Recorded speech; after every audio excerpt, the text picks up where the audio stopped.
прашања. Првото се однесува на буџетот. Секоја година председателите, барем до сега, укажуваат на проблеми со финансирањето, односно дека нема доволно буџетски средства за квалитетно работење на Уставниот суд и напредување на работата.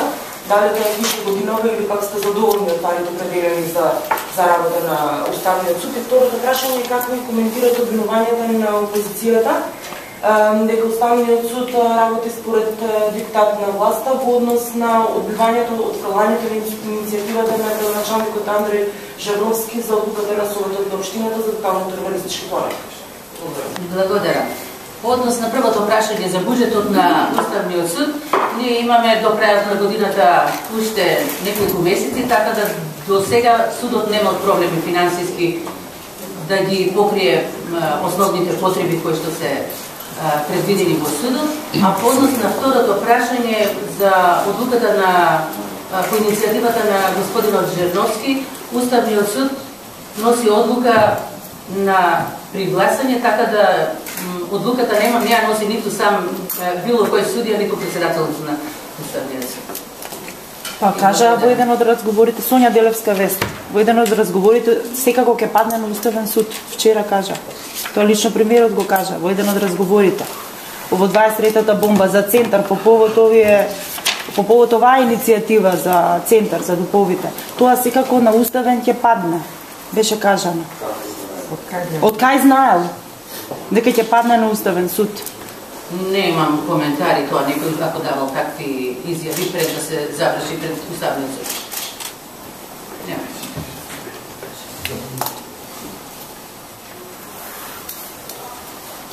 Гледам Дубњак, Утрински вестник.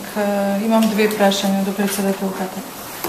Првото прашање колку Уставен суд успева успешно да ја оствари својата надлежност во заштита на човековите права и слободи, со оглед на тоа што и со престојните уставни измени во тој дел се зголемуваат ингеренциите. Кога видовме како помина иницијативата на ЗНМ, која што ја одбивте и веќе се наоѓа пред Уставен суд. И второто прашање, што се случува со иницијативата за екстерното оценување и зошто таа не се става на дневен ред со оглед на тоа што имаме во тој дел, значи, големи превирања меѓу студентите и одлуката на Уставен суд би дошла на некој начин како превентивно средство и би ги намалило тензиите. Благодарам, јас ќе почнам од второто прашање. Секоја иницијатива кога ќе стигне во Уставниот суд се распределува на работа кај државен советник и судија. Значи, судијата и државниот советник се додека не смета дека се исцрпени сите потребни податоци за решавање на таа иницијатива, таа нема да не се става на седница. Кога судијата ќе оцени дека се собрани сите потребни информации околу барањето во иницијативата, тогаш ќе биде ставена. Конкретно и оваа иницијатива. А за првото прашање, што беше?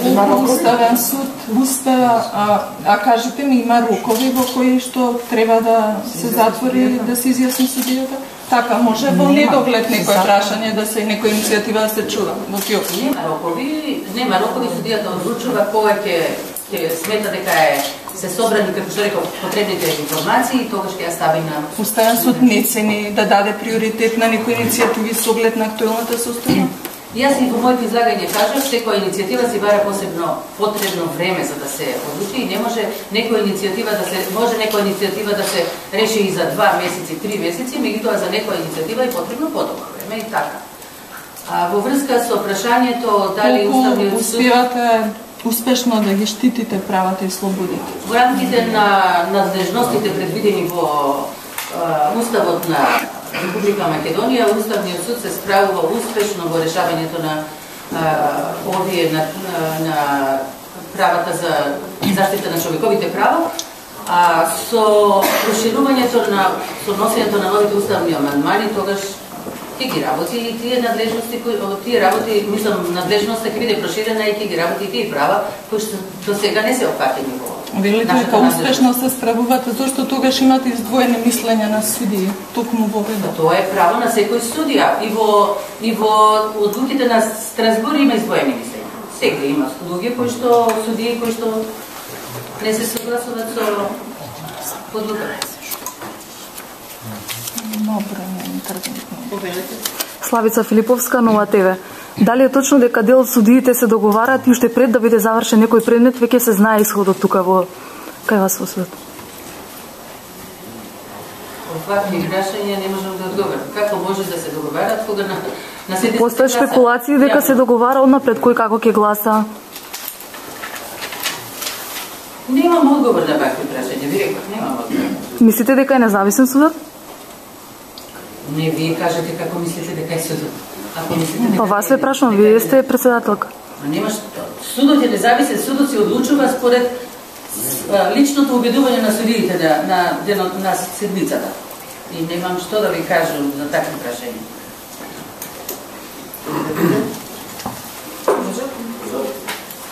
Илјана Павловска, академик.мк. Европската комисија во извештајот за напредокот на Република Македонија за 2014, се цитирам, значи нотира забелешки за составот на судот, неговата пристрасност и за пролонгирање на донесување на одлуки. Ме интересира вашиот коментар во однос на вашите забелешки, како и коментар во однос на тоа зашто 90% скоро од издвоените мислења се не еден судија, мислам, конкретно на Шагава судите. Јас реков, секој судија има право да напише да го издвои своето мислење. Сега што е случајот тука, еден судија ги има поголем број од мислења, тоа е негово право. И не можам да коментирам или да кажам зошто другите не поднеле издвоени мислења. Има и други судии што поднесуваат и тоа е дека изгледите така. А за коментарите, јас не можам да кажувам, да и одредувам како ќе коментират од страна за составот на судот или не знам, или тука никој не може да влијае на тоа. Сакам да ве прашам и вака за 63 неповедени постапки и 31 ги отврдил судот со решение. Само 11 укинати, а овие неповедените и отфрлените се, генерално рековте, глобално се за закони оспорени. Сакам ваш коментар, вака една анализа, ако сте направиле, што се случи, дали се луѓето поднесувачите станаа неписмени? Што е, рековте, проблемот бил што од вас се барало да судот да се пушти, од судот се бара да се пушти во испитување на целисходноста на законите. Дали тоа станаа неписмени одеднаш поднесувачите на иницијативи граѓаните? Вие го кажувате дека станаа неписмени. Ама зашто само 11? Во редот на подносителите на иницијативи има луѓе од секаков аспект. Меѓутоа, се случува со ова сакав да ви кажам дека се случува одредени луѓе да барат судот како четврта инстанца, кога ги завршат сите инстанции од редовното судство да барат заштита во Уставниот суд. Тоа беше. Толку ли се добри законите? Мислам, најголем број закони, иницијативи за закони имате отфрлено или неповедено? Судот утврдил дека е проблематично, го проблематизирал одредбата, судот и повел постапка. И одлучил така како што оценил судот. Дали покано пивам за телевизија. Дали сте изложени вие или некои имате информација некои од судиите, дали се изложени на политички или партиски притисоци? Немам таква информација дека некој од колегите или јас не изложени.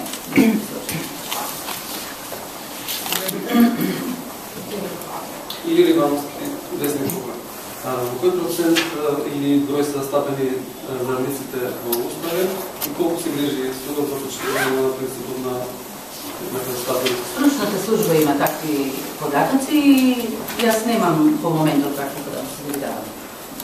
Ова е годишен извештај за работата, така да не може да е.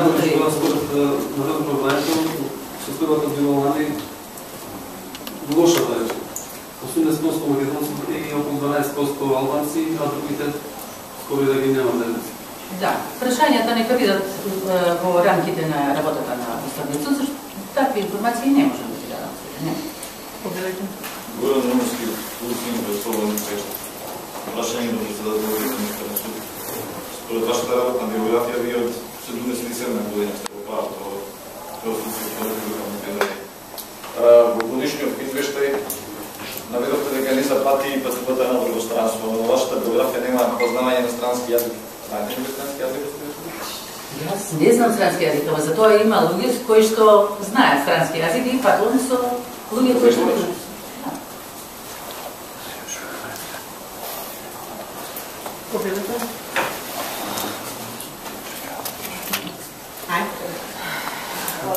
Колешката праша околу политичките притисоци, значи тоа е едно класично прашање што секоја година, секоја пресконференција го поставуваме. Јас сакам исто така да одговорам, при тоа мислам и на власта и на опозицијата, за да немаме разбирање, и би сакала да се вклучат и другите судии, ако може, например, судиката која често има различно мислење од мнозинството од судија, ако може да ми каже да чувства притисоци од власта или од опозицијата на политиката во работата на судот, а и судијата младоска. Дали има политички притисоци, се разбира дека нема. Се разгледуваат иницијативите и независно кој судија е известител, потоа се расправи и се дебатира. Се гласа според собствено убедување и според одлучите и според членот и надлежност на Уставот на Република Македонија. И сакам само да подсетам за член 27, кога се вели дека ги отфрлил судот, тоа значи дека претходно одлучувал по такво забарање и не се пуштил во суштина да одлучува или пак не е надлежен да одлучува. Благодарам много. Предпоставам јас сега треба да одговорам. Последните години мислам дека Уставниот суд генерално, па и јас со него, не е подложен на политички притисоци. Што се однесува до мене, бидејќи да спомнати и моите ставови, издвоени мислења, можам само да ви кажам дека јас и се држам на мојата заклетва која што ја дадов пред граѓаните на Република Македонија пред собранието, дека одговорно и совесно ќе ја вршам својата функција и ќе го почитувам уставот и законите. И во таа функција, значи во врска со тоа ветување и заклетва, јас ги гледам предметите, онам каде што лично сметам дека нешто не е сообразно со уставните принципи, јас тоа го кажувам, писмено го изложувам и го ставам својот подпис под тоа. Во последно време, за честија таквите издвоени мислења, тоа вие убаво го знаете, но конкретно врз себе не сум почувствувала притисок. Тоа мора да го нагласам. И тоа е тоа. Колку имавте оваа година издвоени мислења? Не сум ги броела, сигурно се повеќе од 10. Обично се крупни предмети. Морам нешто друго да нагласам, бидејќи во јавноста постои впечаток дека само јас гласам против. Не е тоа точно, тоа зависи од предмет до предмет, од случај до случај, но може би еве јас во однос на колегите повеќе сакам тоа и писмено да го изложам и образложам.